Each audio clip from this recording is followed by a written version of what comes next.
Thank you, everyone, and thank you so much for having me. I'm blind because of COVID now, so I'm going to be going back and forth, if you don't mind, from my glasses. I'm very, very honored to be here today, to be here with you and to be in Newfoundland. It's always been somewhere I really wanted to go since I was a child, so thank you for making that possible. And so I will start today. Before beginning today, I would like to share some truths about myself and about the place that many of us call home. I am not Indigenous, rather I am of settler colonial ancestry, although my heritage extends to Russian, Persian, Assyrian, Ukrainian, and Mongolian. I, like many other settler people, have benefited greatly from living on Turtle Island. As a visitor on this land, I have an important responsibility to not only acknowledge the grounds on which we are privileged to gather in the pursuit of education, policy, development, but to learn and deepen on the present-day implications of those colonial histories.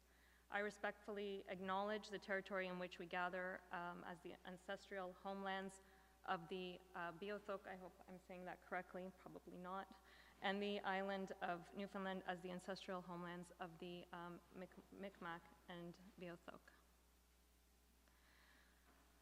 So today I'm going to be sharing some of the lessons that we've learned from a recent report that we've released that has built on our early childhood education report, which I think you all have a copy of. And so this report, the early childhood education report, is one that we release every 3 years, and it looks at the status of early education across all 13 provinces and territories, across various benchmarks of quality. As everyone knows here that early education, like education and health, fall under provincial and territorial jurisdiction. So you can imagine how challenging it is to create a national report where you have 13 different service model deliveries, 13 different ways of collecting data, 13 different times of collecting data. So the report reflects what is currently available across all 13 provinces and territories and what is regularly collected. We would love to include more information, but unfortunately on a national report, we're limited by data collection. So our workforce report, which is entitled Canada's Children Need a Professional Early Childhood Education Workforce, is a culmination of 2 years of data collection from Stats Canada, government sources, consultation with ministerial officials, recent workforce surveys that are collected across the country, and discussions with early childhood educators and program leaders. So, emerging from the welfare reform and influenced by the women's movement, early learning and childcare is always pulled between care and education. Although children have moved more to the heart of social policy, there is some concern regarding the way they are positioned in social investment. Children, we know, learn through nurturing relationships with educators, with the adults in their lives, supporting their learning, supporting their growth, development, self-regulation, and educators are, of course, at the heart and foundation of quality early childhood education. So how can social investment approaches be reformed to be both child-centered, which we know are very important, and with reference to the gendered social justice principles that we see? As we discuss expansion here today, and being a part of this historic moment in Canadian history, support for women's labor force is often at the top of discussion, getting women back into the workforce. We know that COVID has been coined by Armin Yalnizyan as the she session. We know that many women have fallen out of the workforce. We know that many women have reduced their working hours. So a lot of the discussion around this expansion is around women's labor force participation. But we also have to remember the women, often women, who are the ones that leave the sector because they don't have good working conditions, because they themselves can't find childcare in order to work. So we can't forget the often women, and I say often because it is a largely feminized workforce, that provide the education and support and care. So as we know, and part of why we're here today is that Canada has made a historic $30 billion investment in childcare, with now all provinces and territories signing the agreement with the goal of, as you've heard, reducing parent fees to an average of $10 a day. And that is to increase access for our children 0 to 5 years of age. Yet, in the race to achieve these goals, the people who provide the care and education are often overlooked. So let's look a little bit about, can everyone hear me if I step away from the mic? Yes, okay. So let's look a little bit about how this workforce looks like. It roughly makes up 1% of all of the working population in Canada, as high as 2% in Quebec, of over 300,000 people working in regulated childcare, working in schools, working in healthcare, government, settlement services, and social services. More than half work in licensed childcare. So let's take a little deeper dive on what the workforce looks like. As I mentioned, it's largely women. 96% of the ECE workforce are women. 90% are under the age of 55. 5% identify as Indigenous, and that is higher than other working professions. 76% work full-time. 25% are self-employed, and that's roughly compared to 15% in other professions. And 35% are immigrants and non-permanent residents, and that's compared to 25% in other professions. So it is a largely feminized and racialized workforce. So when we look at the ratio of qualified to unqualified ECEs in preschool-aged groups, what we see is Newfoundland actually has one of the highest ratios of qualified to unqualified staff in preschool groups. We see that in 5 jurisdictions, 2 out of 3 staff require post-secondary level ECE training.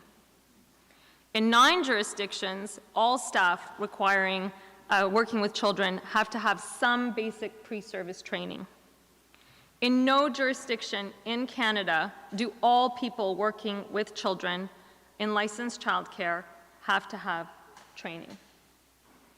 This is a standard we would never tolerate in our K-12 system. And as the minister spoke today, we talk about education being part of education, not separate from. But our policies and legislations don't match that. So we have a lot of catching up to do.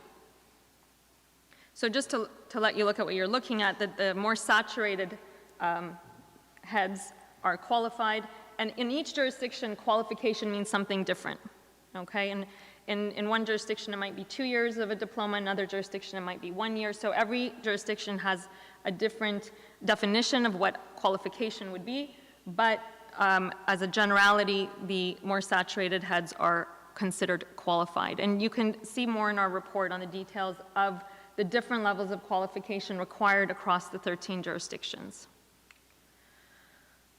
So when we look at educator training requirements, again, no jurisdiction in Canada requires all those working with children to be qualified, okay? But we do see improvements. We do see movements towards educator training and qualifications, including the following. New Brunswick has gone from 1 in 4 staff with early childhood qualifications working in childcare to 1 in 2, thanks to new ministry-initiated training initiatives. Nova Scotia has instituted minimum training for all staff and has hired early childhood development consultants to support educators in licensed childcare. Prince Edward Island offers a quality enhancement grant to assist staff working in childcare to attain certifications and increase the credentials of qualified educators. Newfoundland and Labrador has increased training requirements and expanded graduate bursary programs, and British Columbia has funded over 1,000 additional ECE student spaces at 13 public post-secondary institutions. So we are seeing some movement in the right direction, albeit slow. So here what you're looking at, when we look at salaries, In developing our report, we used a pay equity evaluation process to establish a wage rate for ECEs. Now, the closest public sector comparator was elementary school teachers. Our evaluation set early childhood educator salaries roughly 2/3 that of teachers, so 66% of teacher earnings. And this is based on assessed differences in educational requirements. In the 4 editions of our report, produced since 2011, only twice has a province or territory made that benchmark, Quebec being one and Newfoundland being the other. With a few exceptions, and so here what you're looking at is all the 13 provinces and territories, and the saturated bars are ECE salaries, and the empty bars are teacher salaries. So what we're looking at based on our pay equity evaluation should be roughly around 66%, okay? I don't know if no, that doesn't work. So I don't know if you can see from here, but basically you have only Newfoundland there and Quebec that have reached that goal, okay? What you're also seeing is, with the exception of some jurisdictions, you're seeing a stagnation of wages, okay? Newfoundland has made leaps forward. Other jurisdictions have made big investments, but you're seeing, especially in Ontario and the western provinces, a stagnation of EC salaries that you don't really see with teacher salaries. On average, across the country, if you average it all out, ECs make 48% that of teachers, less than half.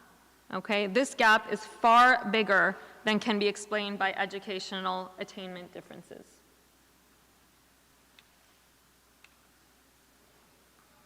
This is not going anymore. Okay, maybe the batteries are dead. Okay, so here what you're looking at is to give you a different perspective of the same information. Again, we're looking at salaries. Here we're looking at percent change in salaries. Okay, so percent of itself, change in salaries. What you're seeing is the more saturated bars are teacher salaries, so you can see the percent increase, and the unsaturated less saturated bars are ECE percent change. And what you're seeing in some cases, they're dipping down in the negatives. Okay, so we're actually seeing reduced earnings. So this chart is comparing ECE salaries to other female-dominated professions that require similar educational attainment, okay? So the blue or the bar on the very left is ECs and assistants and early childhood education assistants, and the other bars are other female-dominated professions, such as medical administrative assistant, paralegals, licensed practical nurses, dental hygienists. These are all female-dominated professions. We picked professions that had at least above a 75% feminized workforce, okay? And what you're seeing is a huge gap. And this reflects the little value placed on the ECE workforce. Now let's look at ECE compared to other male-dominated professions, again, that require the same educational requirements. So these are professions that have more than 75% male workforce, okay? So again, educational requirements are comparable, so we're looking at drafting technologists, electricians, land survey technologists, and again, we're seeing an even bigger gap, okay? And of course, this gap is compounded by the gender wage gap. So this is what we're looking at in terms of salaries. We talk about expansion, and with an expansion requires an expansion in workforce, but we're in a workforce crisis. We can't retain the ones that we have. We're having problems recruiting, we're having problems retaining, and we're talking about expansion. We need to address the workforce shortage and why we have a workforce shortage. So this isn't the whole story. When you look at the amount of money we invest in education versus in early education, we see a huge gap. Compensation, salaries are highly tied to public funding. The gap between funding for a child in school, and that's the little bubble with the apples on it, compared to funding per childcare space, because we also count that differently, right? We count enrollment for schools and we count spaces in childcare. But when we look at the difference in funding allocated, we see a huge gap, okay? So I just invite you to take a moment to look at the huge gap. The only place where they spend more per childcare space than they do per school space is Quebec, okay? And then you see some areas with really big gaps. Now, again, when you have these huge funding differences, then it's going to be reflected in big earning differences. Now, the greater funding gap for the children, the greater the earning gap we see between their educators. So it's important to note that reducing fees for parents with the new ELCC agreement, the Canada-wide Early Learning Agreement, does not increase the amount of funding that's going to childcare. It merely replaces parent fees with public funding.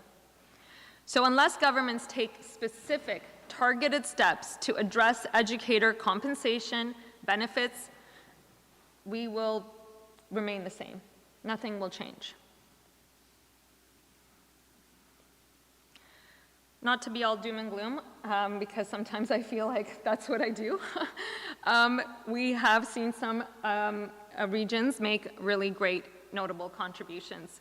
So I do want to also bring that to everyone's attention. So here you see what you're looking at here are hourly supplement, wage supplements for ECEs and licensed childcare, with the Yukon adding an additional $17.11 per hour, an additional $17.11 per hour to EC wages. Now, I don't know how closely everyone follows to what's happening in every other jurisdiction. Ontario recently announced an additional $1 wage supplement. I haven't included it here for a reason. It's limited to only those making under $18 an hour. So that wage supplement is actually excluding 75% of the workforce. So if you make $18.10 an hour, you don't get the wage supplement, okay?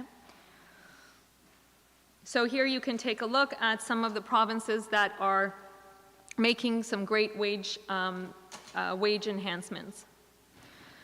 Okay, so let's take a little bit of, we're talking about recruitment. The minister this morning was talking about attracting those that we've already trained back into the workforce, and that was so great to hear.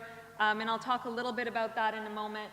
So that was really great to hear that there's some real initiatives and thought around why people aren't staying in the workforce, okay, why people are leaving. So let's look a little bit deeper into that. 50% of the regulated childcare workforce, of the regulated childcare workforce, only 50% have post-secondary qualifications. An Ontario study found that 30% of positions in regulated childcare requiring EC credentials were filled with staff without the necessary qualifications because of shortage. Again, something we would never tolerate in our K-12 system.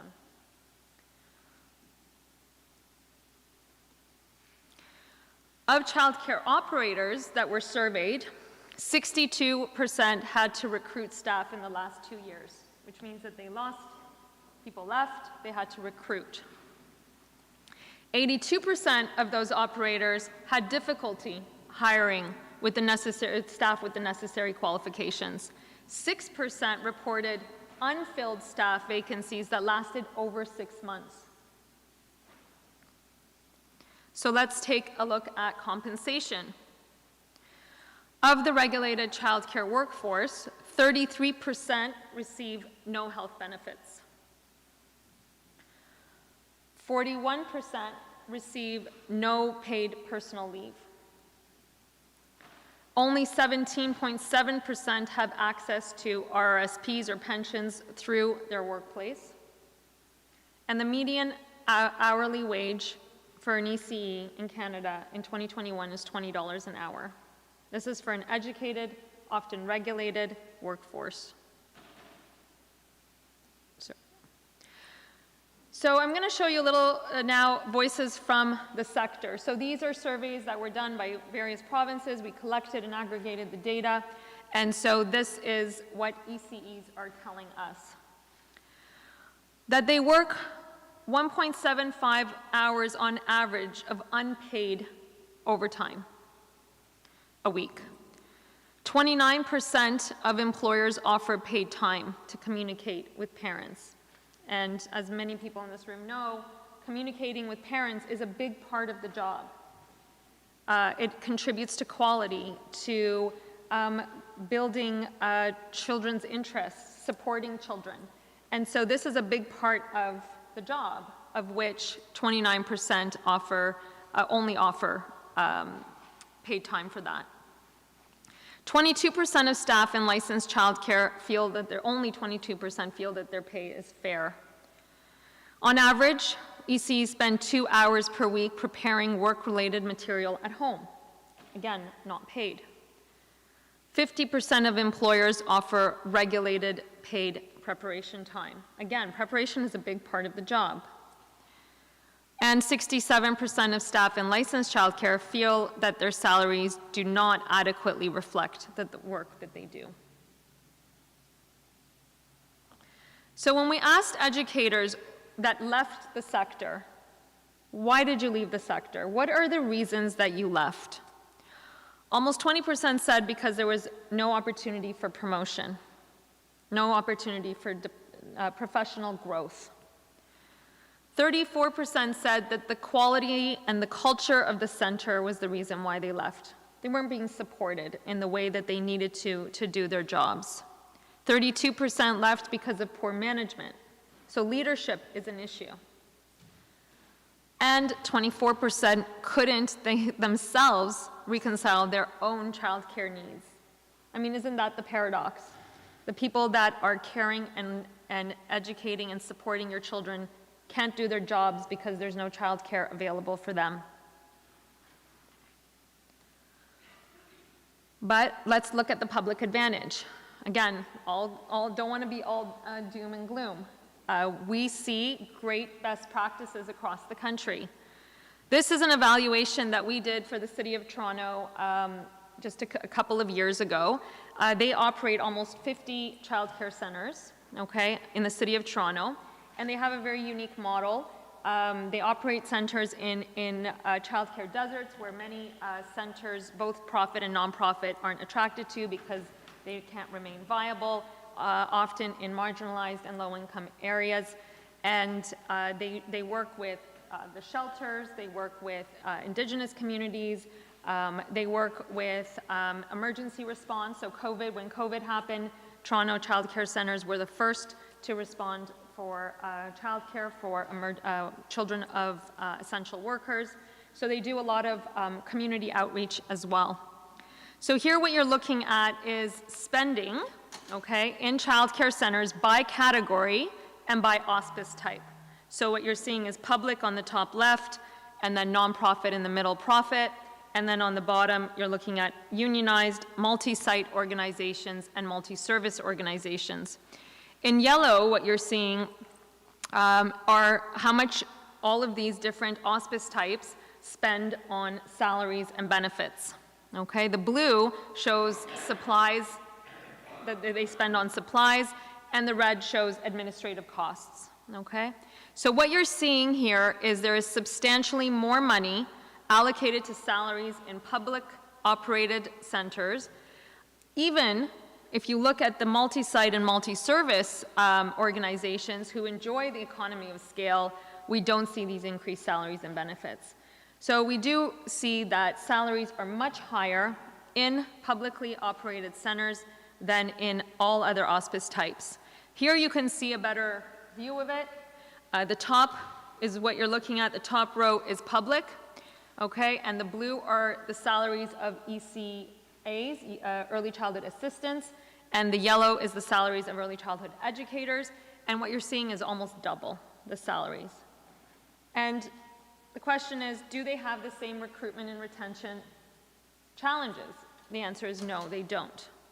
So the public advantage, when you pay good salaries, when you provide good working conditions, opportunities for professional development, professional growth, you don't see the same recruitment challenges.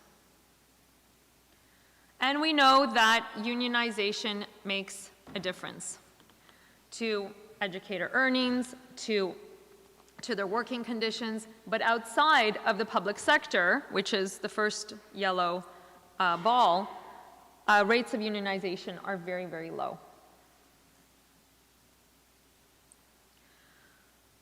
So as we discuss expansion and affordability nationally with the federal government's $30 billion investment, let's look at the overall workforce shortages. I've said several times of these recruitment and retention challenges, but let's actually look at the number. Of the roughly 57,500 early childhood, so we're losing almost 1 in 2 ECEs. We graduate them and they move on. And you saw the reasons why they move on, okay? Employment in licensed childcare dropped 21% during the pandemic, compared to roughly 3% among all other workers. 32,000 additional educators are needed to meet the goal of serving a minimum of 59% of children 0 to 5 within the next 5 years as promised by the agreements. So we're in the middle of a retention and recruitment crisis. We can't keep the workforce that we have, and we want to add another 32,000. And that's just doing a calculation based on how many spaces are required to get to 59%.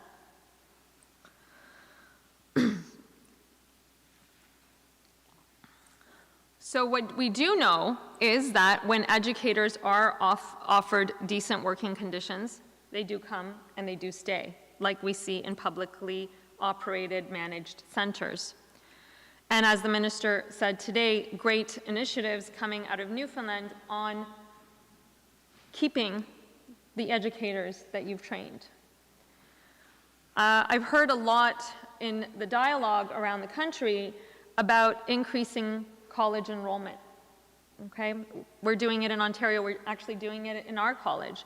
That is going to help a little bit, but we're just gonna be adding water to a bucket of holes.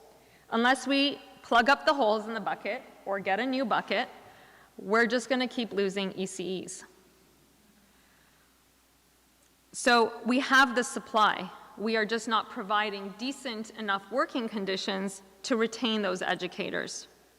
We've already seen provinces like Alberta deregulate both ratios and qualifications to increase supply and meet their demands. And this is one thing we're really afraid of, that a way to deal with this is going to be change the ratios, reduce the qualifications. Instead of 2 years, get them out of the door in 1 year.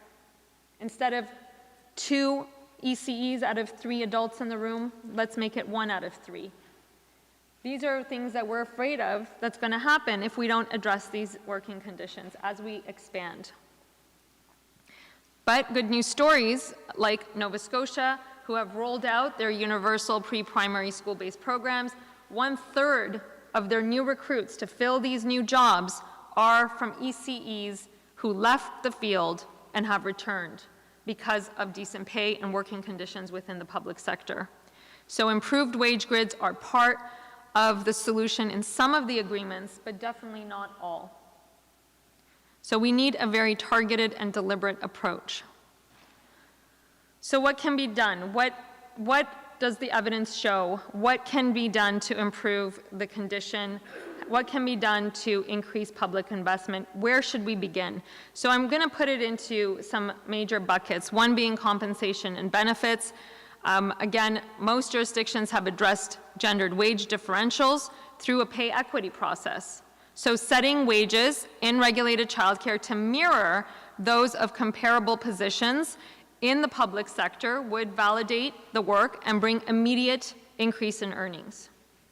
In jurisdictions where the public sector comparators are regional governments or school authorities, pay equity would also address differences in regional costs of living and extend incentives for those working in remote areas and underserved communities. Benefits and pensions could be provided to ECEs and other childcare employees by bringing them into public sector pensions and benefit plans. Alternatively, governments could take responsibility for establishing sector-wide plans similar to what is available for teachers. When we look at working conditions, financial incentives alone are insufficient enticements. We know that. Pay is not everything. It's a lot, but it's not everything. In terms of when we talk about recruiting and retaining. Staff want decent pay, but they also want decent work. They want to be supported and have the support and resources that they need to do their jobs well. These include sufficient staffing, including staff to cover paid non-child contact. We hear a lot from early childhood educators that they can't do professional development because there's no staff to replace them. So we need to ensure that they have professional learning opportunities and provide input into the decisions that affect classroom pedagogy and practices. Standards for childcare should be developed and applied across programs and enforced as part of a pending national child care legislation. This can't happen at the program level, okay? This has to be enforced, and it has to be developed and applied across programs. And leadership. Leadership is so important. We've heard so much from operators, we've heard so much from early childhood educators about leadership. Skilled supervision, leadership, and ongoing professional learning are the levers that promote child care quality. Supervisors also require opportunities to keep up to the pace of the demands of their jobs and their positions. Their work is very complex, with more children living in more difficult environments. We have increases in refugees coming from trauma, areas of trauma. We need more trauma-informed practice. This is a big responsibility for operators. And enhanced public management should optimize administrative efficiencies, allowing center directors to focus on their pedagogical leadership.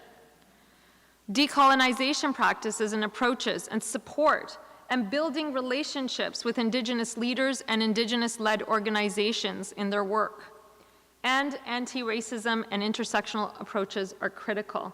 Another thing that we saw in our evaluation of the City of Toronto, we compared the publicly funded centers to both for-profit and non-profit centers. And what we saw was, obviously, they had much more professional development opportunities, but the types of professional development opportunities were vastly different. In the community, both profit and non-profit, they focused on things like parent engagement, health practices,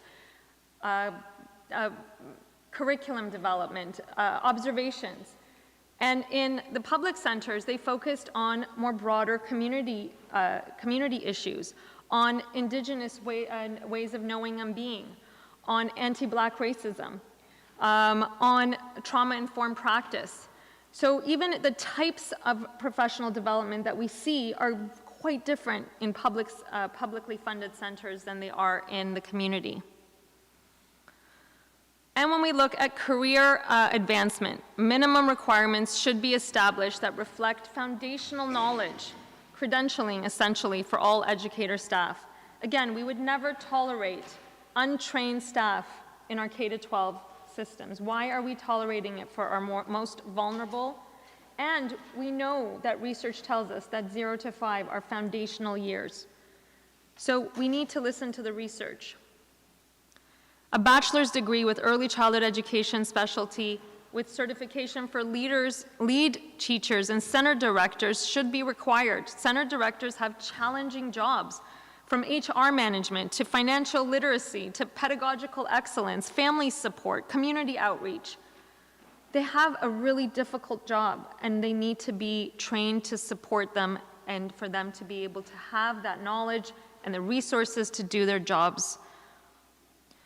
So a few final thoughts on this part before I move on to something else are that when educators' work is valued, when staff are supported, we see that turnover is reduced and early learning environments are richer. Child outcomes are improved. High quality early learning environments are associated with improved child literacy, numeracy, social emotional development, increased adult earnings, reduced contact with juvenile crime and delinquency. So these all translate into higher lifelong earnings. So it's a prudent economic investment, not just for the child and for the family unit, but for the economy. How we support children now will determine our collective future. Quality early learning matters to children, but it also matters to families and communities. And quality depends on a qualified and valued workforce. So before, I was kind of thinking today about the theme of today's event, Let's Get It Right, and something that our organization has been really diving deeper in recent months. So I kind of wanted to bring those two together, and as we talk about expansion, as we talk about getting it right, and this historic federal announcement, I want to talk about some missed opportunities and collective responsibilities. UNICEF came out with their 17th report card on the status of children just a few weeks ago at the end of May, called The Future Is Now. And this was the first report card of UNICEF's that looked at climate and children, their environment, whether their immediate environment or the broader environment that they live in. So in this UNICEF report card, environment means the physical conditions of the nature and the built environments that children and youth experience and that affect their well-being. We ranked really, really low. We are 28th in 39 rich countries in overall environmental well-being of children and youth. And we know that the impact of the environment is not equitably distributed. We know that it impacts lower income children, marginalized, racialized, indigenous children at a far higher rate. We score really well in ambient air pollution. If you look at this, red is Canada, Finland is #1 in terms of just our air pollution. So we think, well, we're doing great. We don't have a lot of air pollution. When we look at the green spaces, the urban green spaces that we provide our children, we rank in the middle. Okay, we have this huge country. Okay, we have the resources. We have great air quality, relatively great air quality, yet we don't have urban green spaces. And guess who has less urban green spaces? Lower income neighborhoods. When we look at how much resources we consume per capita, we are in bad shape. We're the second worst, just behind Luxembourg. So we actually produce a lot. We use a lot of resources. We consume a lot. And when we look at our municipal waste, we are the highest in the world. That should be shocking. It was shocking to me. The highest in the world in developed countries. So why am I talking about this? Why is this important? Because we're talking about expansion. We're talking about money that we're using to expand. And we're going to have to build new spaces because we don't have enough spaces for our target. How we build those spaces become vitally important. Unfortunately, with climate, I mean, we all work in silos, unfortunately, but climate seems to be the one thing that we really work in silos, and it should be the one thing that we absolutely should not be working in silos. It should be everyone's problem, but somehow it's nobody's problem. We need to apply a distinct child and youth impact lens to policies, whether they're childcare policies, whether they're health policies, whether they're urban planning policies. We need to have a child-centered environmental approach, which is one of UNICEF's recommendations. And here's a quote from children out of the mouths of babes. We know we will never achieve a perfect world, but as young people, we will never stop fighting for a better future. To adult allies and decision makers, we ask, are you with us? And I think this is very powerful because as we talk about this expansion, this money, we need to be responsible and sustainable in how we expand. Every building we build, every room we retrofit has to be thought of with the child's immediate environment and their health and well-being, but also their broader environment, which we often ignore. And our children are paying for this. They're paying the price for this, and they'll continue paying the highest price. And how we work together and how we work across silos will be judged by our children. Again, the Canada-wide early child agreements are such an example. How these public dollars are spent on expansion and affordability can either add to the problem or contribute to solving it. Thank you so much for your time, and I really, again, appreciate the opportunity to come and share this information with you. I hope it's been helpful, and I'll take any questions if anyone has any.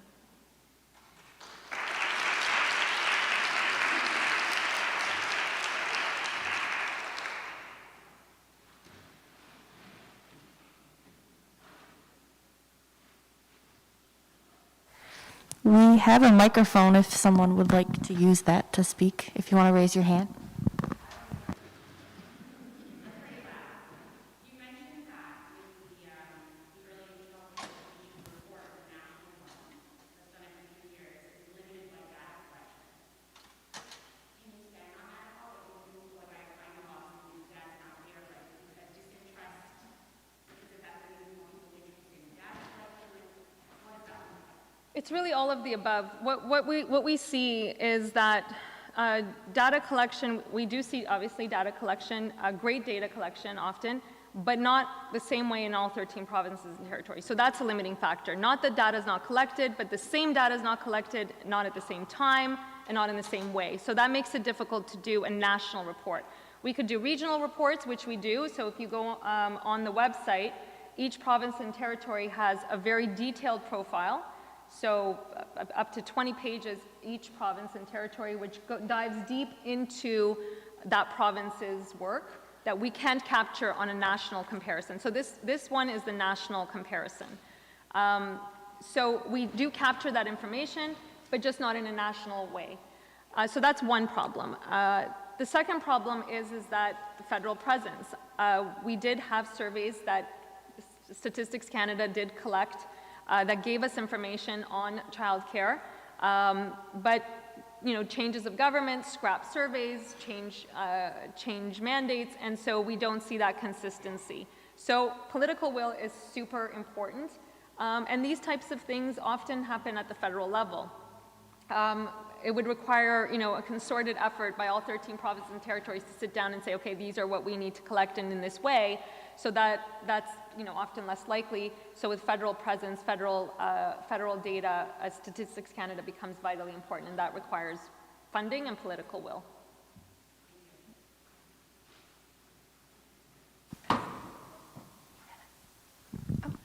Hello. Okay, two things. First of all, we will ask you to use the mic just so that the live stream can hear what the questions are. No worries. I think it was pretty self-evident what the question was by the time. But I actually have a very easy question for you, Emis. How many of your slides are in the report? How many of our slides are in the report? I would say most, so the workforce ones, they're all in the report in some capacity. I might have made them look different aesthetically, but they should be all in the report. And the UNICEF one is on their report, so you can look up UNICEF Report Card 17 Canada, and you'll get way more information than what I presented today. It was just to talk about the context of getting things right, but their report dives very deep. But yes, you can get all of our information from our workforce report. You have copies of the early education report, and so the workforce report came out of this, but it's on the same website. Yeah.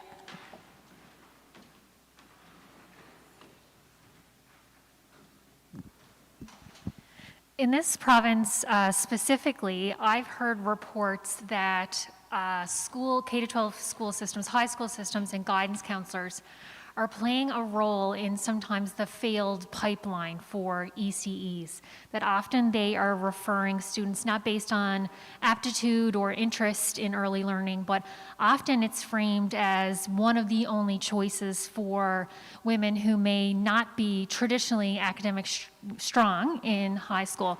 Does that report kind of align with other provinces or your experience, and is that an issue across the board? I've heard that also in other jurisdictions, and again, that comes down to the value we put on the workforce, right? When we don't value the workforce, we don't pay the workforce what they're valued, then it becomes what is considered a low-paying job. And so then we have heard that often from high schools, counselors, that they're kind of funneling a type of student in that direction because maybe it's easier to get into or the pay is lower. And so that's part of the broader problem. If we valued ECEs the way they need to be valued, the way they deserve to be valued for the work, the valuable work that they do, we paid them decent earnings and that were reflective of their work, and we created decent working conditions, then we wouldn't see that down the pipeline. So that's definitely so important and all intertwined in this, big challenge of decent work.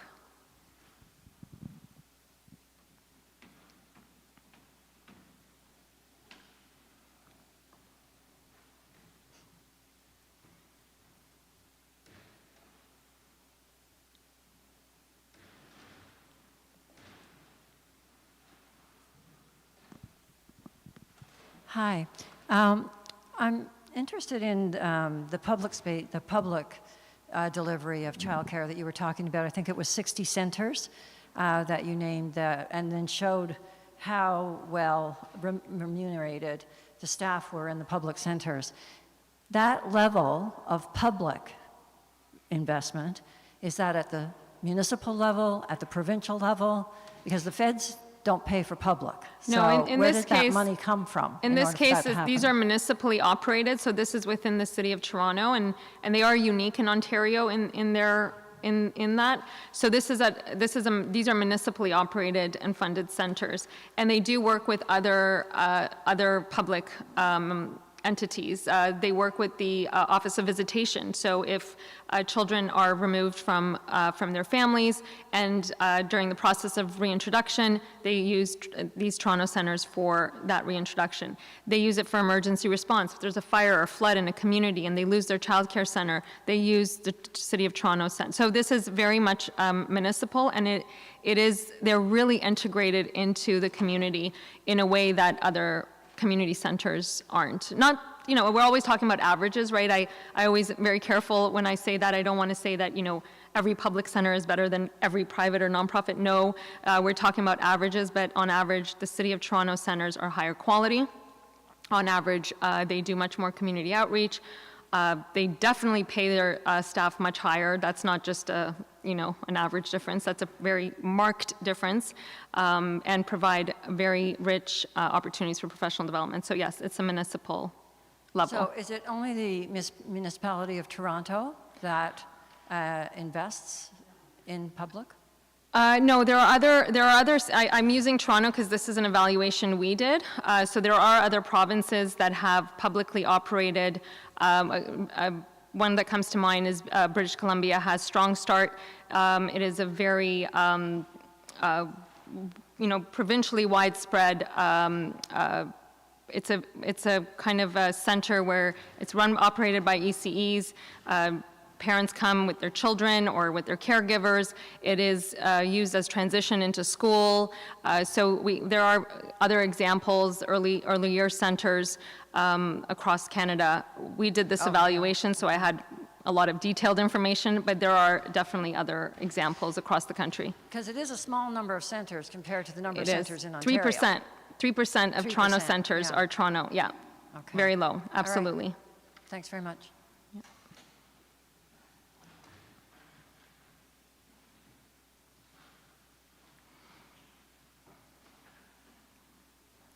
Okay, no one has any other questions? Well, thank you so much again for the opportunity, and I look forward to the panel.